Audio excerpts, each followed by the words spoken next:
देखिए, जब पानी को 14.5 मिलियन psi प्रेशर के साथ 0.05 मिलीमीटर की नोजल से गुजारा जाता है तो ये दुनिया का सबसे नुकीला तेज धार हथियार बन जाता है। पानी से बनाया गया ये औजार दुनिया की सबसे कठोर चट्टान से लेकर सबसे मजबूत धातु हीरे को भी आसानी से काट सकता है।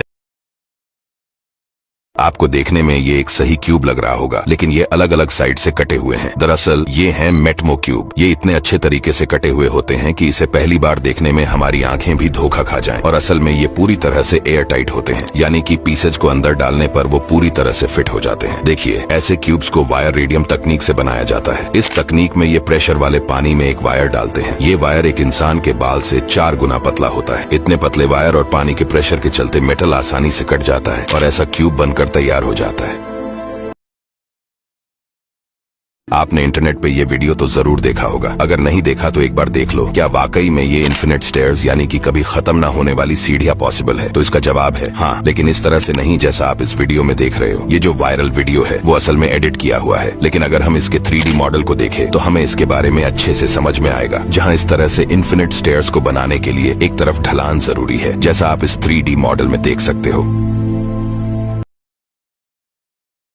अगर आपको कभी कोई जानवर ऐसे कांटे में घुसा हुआ दिखे तो समझ जाना कि ये इस चिड़िया का काम है। इस अनोखी चिड़िया का नाम है श्राइक, जिसे लोग कसाई चिड़िया के नाम से भी जानते हैं। ये चिड़िया अक्सर अपने शिकार को कांटों में या फिर कांटेदार तार में घुसा देती है। लेकिन क्यों? दरअसल जब ये कसाई चिड़िया अपने शिकार को मार देती है तो उसे ऐसे सूली पर लटका कर चली जाती है। फिर कई दिनों के बाद आकर उस जानवर को खाती है, ताकि अगर कोई जीव जहरीला हो तो इतने दिनों में उसका जहर नष्ट हो जाए। देखिए, जैसे ही आपका हाथ गलती से इस लकड़ी काटने की मशीन में आ जाता है तो ब्लेड एकदम से अपने आप रुक जाता है। लेकिन मशीन को कैसे पता चला कि ये हाथ है या लकड़ी? दरअसल मशीन के ब्लेड में लो वोल्टेज का इलेक्ट्रिक करंट फ्लो होता रहता है। इसलिए जब हमारा हाथ ब्लेड के पास में जाता है तो करंट ब्लेड से निकलकर हाथ में चला जाता है, जिसे मशीन फौरन डिटेक्ट कर लेती है और नीचे लगी हुई अल्ट्रा ब्रेक सिस्टम ब्लेड को विथिन 5 मिलीसेकेंड में रोक लेता है। अगर आप नॉलेज में इंटरेस्ट रखते हैं तो आज ही हमारे साथ जुड़े।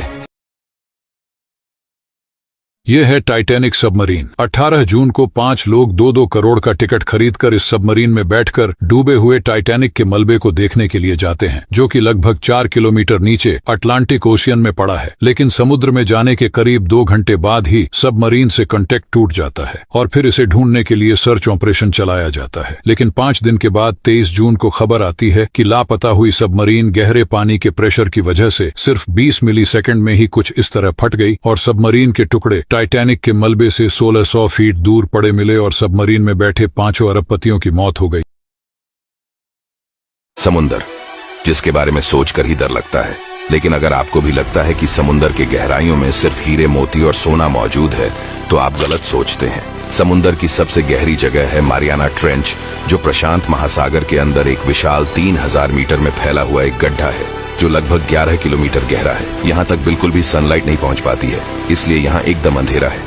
यहाँ की गहराई में इतना ज्यादा दबाव होता है कि अगर कोई इंसानी शरीर यहाँ चला जाए तो वो 1 सेकंड में ही फट जाएगा। लेकिन सोचने वाली बात तो ये है कि इतनी गहराई और दबाव के बावजूद यहाँ बहुत से जीव मौजूद है, जिनके बारे में हम इंसानों को कोई आइडिया नहीं है और ना ही उन जीवों को इंसानों के अस्तित्व के बारे में पता है। जाता है। तो आपको बता दूं कि लोगों में इनको लेकर एक मिसकंसेप्शन है, जिसमें कहा जाता है कि ये जुएं या तो लंबे बालों में होती हैं या सिर्फ घने बालों में, जो कि बिल्कुल गलत है। और ऐसा कहना है यूके की नेशनल हेल्थ सर्विस का। जुओं को लेकर रिसर्चर्स का कहना है कि ये आपके सर में सिर्फ एक ही कंडीशन में पैदा हो सकती हैं, जब या तो आप उस शख्स के काफी ज्यादा क्लोज हो जाएं जिसको पहले से ही हेडलाइट्स हैं, या तो आप उसकी कोई चीज जैसे कि कॉम्ब, हेड, स्कार्फ या फिर ब्रश वगैरह यूज कर ले। इसके अलावा आपके सर में जुएं पैदा होने की कोई और कंडीशन नहीं है। एक बार जब ये आपके सर में आ जाती हैं तो अंडे देकर अपनी तादाद को बढ़ाने लगती हैं और सिर्फ 30 ही दिन के अंदर इनके अंडों में से बच्चे निकल आते हैं, जो कि फौरन ही उसके अगले 30 दिन बाद जवान होकर अंडे देने के लिए तैयार हो जाते हैं। और कमाल की बात तो ये है कि ये सिर्फ 5 या 10 अंडे नहीं देते, ये पूरे 120 अंडे देती हैं। इसीलिए अगर इनसे जल्द ही छुटकारा ना पाया जाए तो ये बहुत ही ज्यादा तादाद में बढ़ सकती है। अगर आपको रेतीले इलाके में ऐसे निशान दिखे तो फिर तुरंत सावधान हो जाएं। ये निशान किसी भी जीव को मौत के घाट उतार सकते हैं। ये निशान रेगिस्तान के सबसे तेज और सबसे जहरीले सांप के चलने के निशान हैं। इस सांप को साइड वाइंडर कहा जाता है और यह सांप ज्यादातर उत्तरी अमेरिका के रेगिस्तानों में पाया जाता है, जिसकी लंबाई 2 फीट तक होती है और 29 किमी की स्पीड से भाग सकता है। क्या आप जानते हैं दुनिया में एक ऐसी भी जगह है जिसे हवाई जहाज का कब्रिस्तान कहा जाता है? और तो और यहाँ लाखों एरोप्लेन खराब पड़े हुए हैं। आखिर इनको इस तरह कबाड़ में क्यों फेंका गया है और ये कब्रिस्तान कौन से देश में है? तो चलिए जानते हैं। दोस्तों, यहाँ पर पिछले 105 सालों से एरोप्लेन को कबाड़ में फेंका जा रहा है, जिनकी संख्या दिन पर दिन बढ़ती ही जा रही है। ये एयर ग्रेवयार्ड 2600 एकड़ में फैला हुआ है, जिसकी देखभाल में 500 से ज्यादा वर्कर्स हमेशा लगे रहते हैं। पहले जहाज के इस कब्रिस्तान को हजारों लोग देखने आते थे, लेकिन अब यहाँ लोगों के आने पर प्रतिबंध लगा दिया गया है। लेकिन यहाँ बहुत सारे मिलिट्री एरोप्लेन क्यों रखे गए हैं? तो दोस्तों, जब भी कोई मिलिट्री एयरक्राफ्ट खराब हो जाते हैं तो उसे पहले यहाँ लाकर रखा जाता है, फिर उसके अंदर से सभी जरूरी पार्ट्स निकालकर उसे ऐसे ही छोड़ दिया जाता है। ये जहाज का कब्रिस्तान अमेरिका के एरिजोना के टक्सन रेगिस्तान में है। वीडियो पसंद आए तो सब्सक्राइब करें।